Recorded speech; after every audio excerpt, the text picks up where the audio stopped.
Türkiýanyň deportasiýa merkezinde saklanýan türkmen migrantlary ýene-de batyşa teze boldular. Adam hukuklaryny goraýjy Türkmen Helsinki fondunyň we Türk Medeniýet habaryna görä merkezleriň birinde saklanýan türkmen raýatlary onu golay watandaşynyň ýenjilmegine garşy açlyk ýylan edipdir. Türkmen Helsinki fondy 4-nji ýunda Türkiýanyň Kayseri şäherindäki deportasiýa merkezinde saklanýan birnäçe türkmen migrantynyň garawullar tarapyndan ýenjilendigini habar berdi. Maglumata görä bu waka 2023-nji ýylyň 4-nji iýununda akşam saat 9 töwerege nahar wagtynda türkmenler bilen merkeziň howpsuzlyk gullugynyň arasynda ýüze çykypdyr. Käbir maglumatlara görä wakanyň sebäbi imitleş tertibiniň bozulmagyna degişli bolmagy mümkin diýip adam hukuklaryny goraýjy gurama wakanyň şaýatlaryna hem ýenjilenleriň garyndaşlaryna salgylanýar. Türkmen Helsinki fondunyň başlygy Täjegül Begmedowa bolan waka barada Azatlyk radiosyna şeýle gurrun berdi. O Türkiýede türkmen migrantlary bilen Türk deportasiýa merkeziniň işgärleriniň arasynda ýene bir dawa bolupdyr.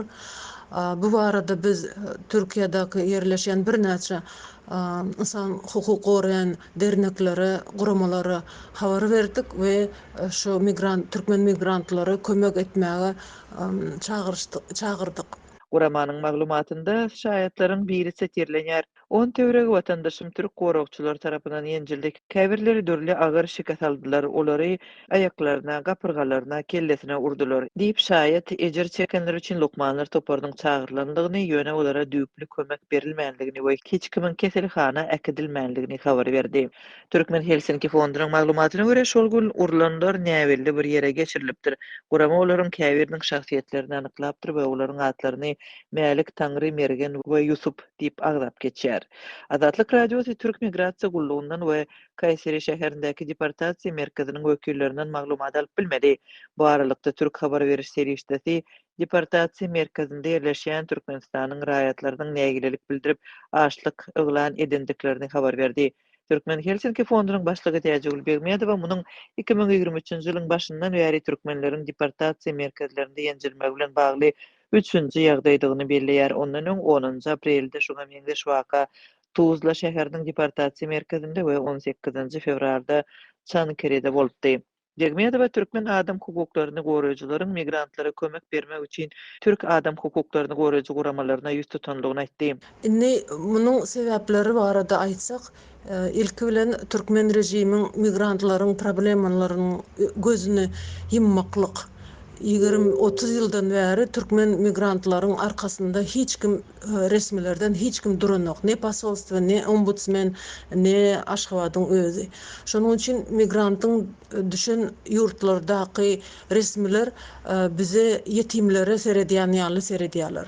Diýip Begmedowa aýtdy. Adam hukuklaryny goraýjylar Türkiýedäki deportasiýa merkezinde saklanýan migrantlaryň problemalary barada öňe birnäçe habar beripdi we Türkmenistanyň häkimetlerini raýatlarynyň akbalyna üns bermäge çagyrypdy. Türkmen Helsinki fondunyň maglumatyna görä, Türk deportasiýa merkezinde türkmenler ýatadan möhleti geçen pasportlarynyň bolmagy we kanuny taýdan Türkiýede galmagyna ruhsat berýän resmi namalarynyň ýokdugy sebäple saklanýarlar we olar ýarym ýyldan gowrak şol ýerde bolmaly bolýarlar. Olar saklanýan agyr şertleri we uzak gabawda bolmagy zerarly uly ejer çekerler.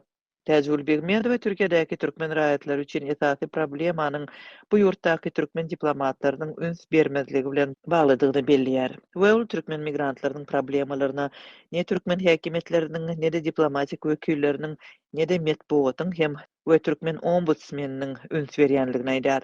Türkmenistanyň raýatlary Türkiýedäki daşary ýurtlularyň arasynda san taýdan ilkinji üçlügiň hataryna girýär.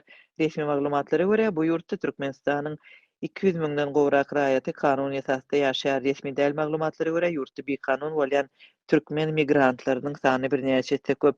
2022-nji ýylyň sentyabr aýynda ýurtlaryň arasynda wiza rejimi girilenden soň türkmen raýatlaryna Türkiýede ýaşamak üçin ruhsatnama almak prosesi hasda çylsyrymlaşdy. Köpüsi bir kanun galmak howpy bilen ýüzbeýiz boldy.